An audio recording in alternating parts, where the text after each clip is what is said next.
इस तरीके से ऐसे कई मौके आए जब राजेंद्र बाबू ने नेहरू सरकार की बात को नहीं माना।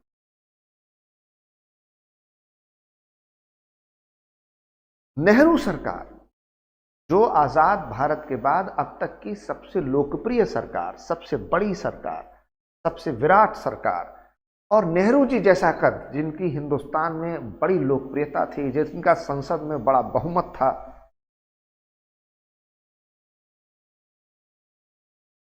तो जब नेहरू जी की बात उस समय में उनकी सरकार की बात को नहीं माना गया, तो यह कहना कि भारत में राष्ट्रपति एक बड़ा कमजोर पद है, प्रधानमंत्री के हाथों की कठपुतली है, सरकार जब चाहे जहां चाहे जैसा कानून बनाए और उस पर राष्ट्रपति का मुहर लगा दे, स्टैंप, रबर स्टैंप है, ऐसा नहीं। और खाली डॉक्टर राजेंद्र बाबू ने ऐसा किया हो या अपवाद स्वरूप ऐसा एक आध बार हो गया, ये भी नहीं। 1962 में, 1952 से 62, 10 साल तो राजेंद्र बाबू ही रहे, 10 साल राष्ट्रपति। और इसलिए जब उनका सेकेंड टर्म होने वाला था तो नेहरू जी बिल्कुल नहीं चाहते थे कि राजेंद्र बाबू राष्ट्रपति बने, और उन्होंने अपनी ओर से पूरा एड़ी चोटी का जोर भी लगाया, लेकिन वो दोबारा राष्ट्रपति उनको बनने से रोक नहीं पाए। इससे भी साबित होता है कि ये सोचना या कहना कि प्रधानमंत्री जब चाहे जिसको चाहे प्रेसिडेंट बना देता है और हटा देता है, ऐसा आसान नहीं है।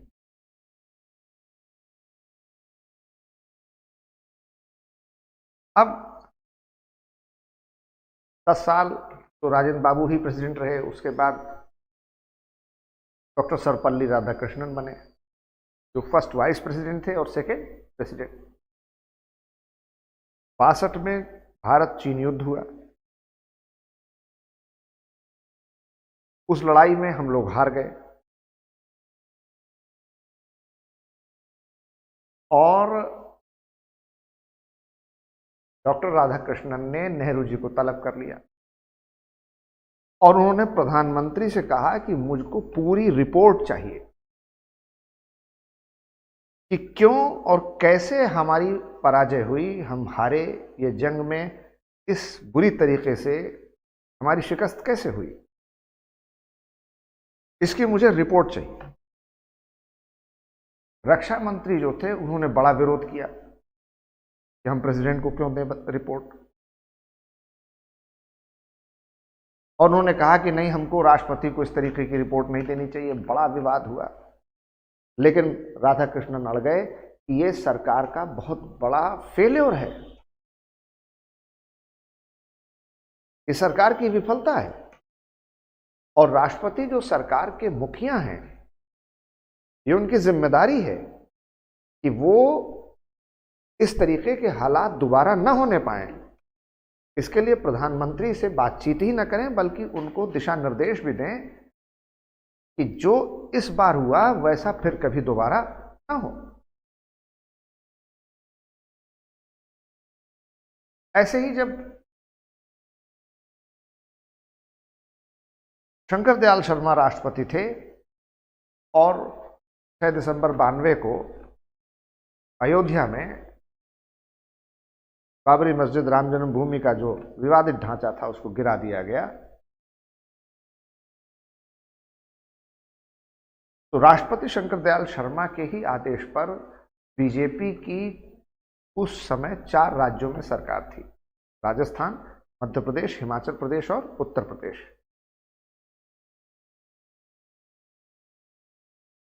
तो शंकर दयाल शर्मा जो राष्ट्रपति थे, उनके आदेश पर आ जाओ। इन चारों राज्यों में बीजेपी की सरकार को बर्खास्त कर दिया गया और राष्ट्रपति शासन लगा। हालांकि बाद में सुप्रीम कोर्ट में इस पर सरकार की बड़ी फजीहत हुई, क्योंकि सुप्रीम कोर्ट ने कहा कि मान लिया जाए कि उत्तर प्रदेश में कानून व्यवस्था के हालात खराब हो गए या वहां इस तरीके की घटना हुई, जिसको रोकने की जिम्मेदारी मुख्यमंत्री कल्याण सिंह की थी, बीजेपी सरकार की थी।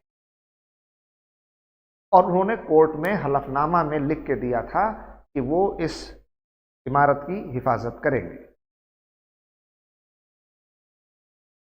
तो वो ऐसा करने में नाकाम रहे। तो बतौर चीफ मिनिस्टर, बतौर बीजेपी सरकार के मुखिया, राज्य सरकार को जो काम करना चाहिए था उन्होंने नहीं किया। उनकी बर्खास्तगी ठीक है, लेकिन बाकी 3 राज्यों में जो बीजेपी की चुनी हुई सरकारें थीं, उनको क्यों बर्खास्त किया? वहां तो कोई लॉ एंड ऑर्डर प्रॉब्लम नहीं थी, वहां कोई इस तरीके की घटना भी नहीं हुई थी। केवल इसलिए उनको बर्खास्त कर दिया गया क्योंकि वो बीजेपी की पार्टी के सरकारें थी। तो ये कोई आधार राष्ट्रपति शासन लगाने का नहीं हो सकता है।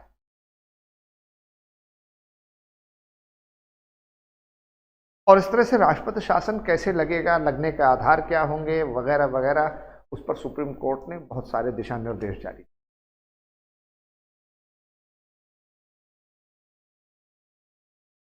जब के आर नारायणन राष्ट्रपति थे तो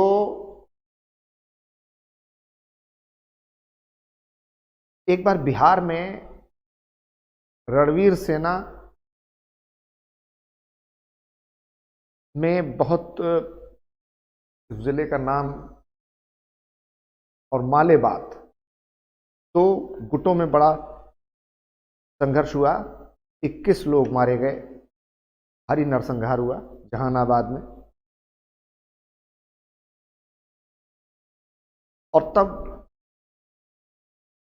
इंटेलिजेंस ब्यूरो की रिपोर्ट अटल बिहारी वाजपेयी सरकार के पास आई कि पूरे बिहार में बहुत बड़ी जातीय हिंसा, कास्ट वॉर होने वाली।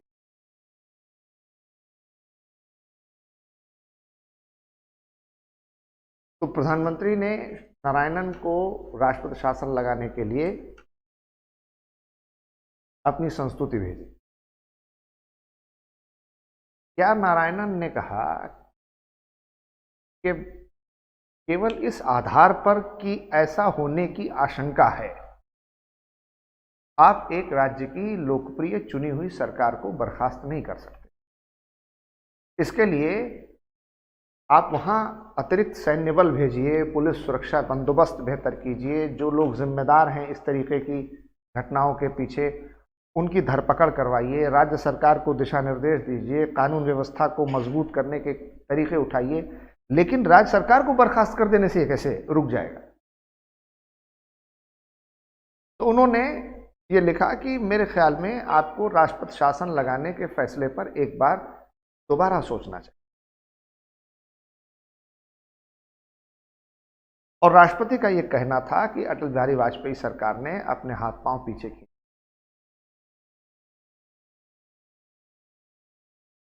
वो चाहते तो लगा सकते थे राष्ट्रपति शासन, लेकिन एक बार राष्ट्रपति अगर किसी काम के लिए मना कर रहा है या दोबारा सोचने के लिए कह रहा है तो उसके पीछे एक बड़ा कारण होगा, जनता में एक संदेश जाएगा। लोकतंत्र में ओपिनियन फॉर्मेशन और मास मोबिलाइजेशन बहुत मायने रखता है। इसी से परसेप्शन क्रिएट होता है, नैरेटिव बनता है, अच्छे और बुरे का फर्क तय होता है। डेमोक्रेसी में इसी तरीके से आप जन जागरण करते हैं, जनमत संग्रह का निर्माण करते हैं। तो अगर राष्ट्रपति ने सार्वजनिक तौर पर प्रेस कॉन्फ्रेंस करके ये कह दिया कि मैं समझता हूं कि सरकार का यह निर्णय उचित नहीं है, मेरी नज़र, मेरे विचार, मेरी सोच में सरकार को दोबारा इस पर विचार करना चाहिए, सोचना चाहिए, सरकार को ये नहीं करना चाहिए, और फिर भी सरकार वो करती है, तो लोकतंत्र में जनमत सरकार के मुखालिफ हो जाएगा, विरोध में चला जाएगा। ओपिनियन फॉर्मेशन जो है वो एंटी गवर्नमेंट होगा, प्रो गवर्नमेंट नहीं होगा। मास मोबिलाइजेशन और ओपिनियन फॉर्मेशन में सरकार को बैकफुट पर आना पड़ेगा, डिफेंसिव हो जाना पड़ेगा। मीडिया में, प्रेस कॉन्फ्रेंस में आते जाते लोग सवाल पूछेंगे, कि साहब प्रेसिडेंट ने मना किया था तो आप क्यों नहीं मान रहे हैं। और अब तो सोशल मीडिया का जमाना है, हर आदमी ट्विटर पे और फेसबुक पे और जो जो प्लेटफॉर्म्स हैं उन पर लिखने लगेगा ये गलत हुआ, ये गलत हुआ। तो सोशल मीडिया के इस दौर में प्रेसिडेंट को और ताकत मिल गई है।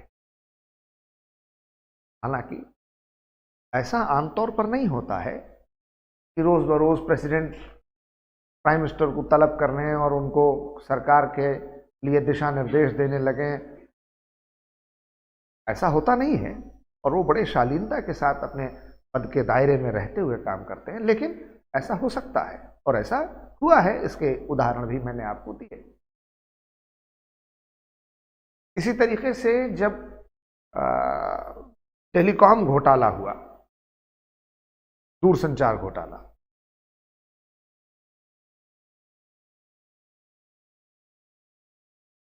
तो राष्ट्रपति ने उस समय जो दूरसंचार मंत्री थे जगमोहन, उनको तलब किया और उसके पहले जो घोटाले के लिए जिम्मेदार मंत्री थे सुखराम, हिमाचल प्रदेश के थे, उनके घर से करोड़ों रुपया कैश बरामद हुआ था, नकद जब्त किया गया था, उनको हटा दिया गया। फिर जब कलाम साहब राष्ट्रपति बने तो कलाम साहब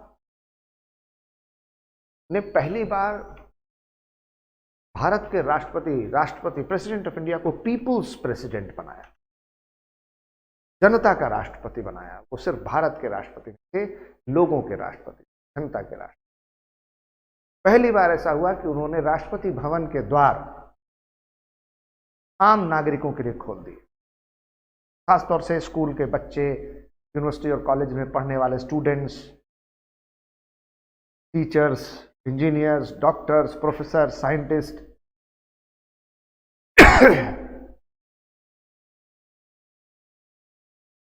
ये लोग बड़ी तादाद में प्रेसिडेंट हाउस जाने लगे।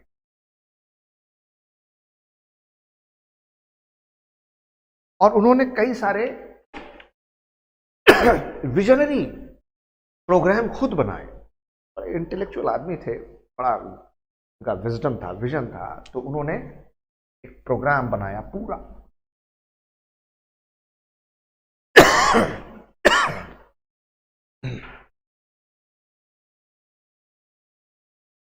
जिसे भारत सरकार ने अपने बजट और अपने सारे स्कीम्स में लागू भी किया। Providing urban amenities in rural areas, providing urban amenities in rural areas.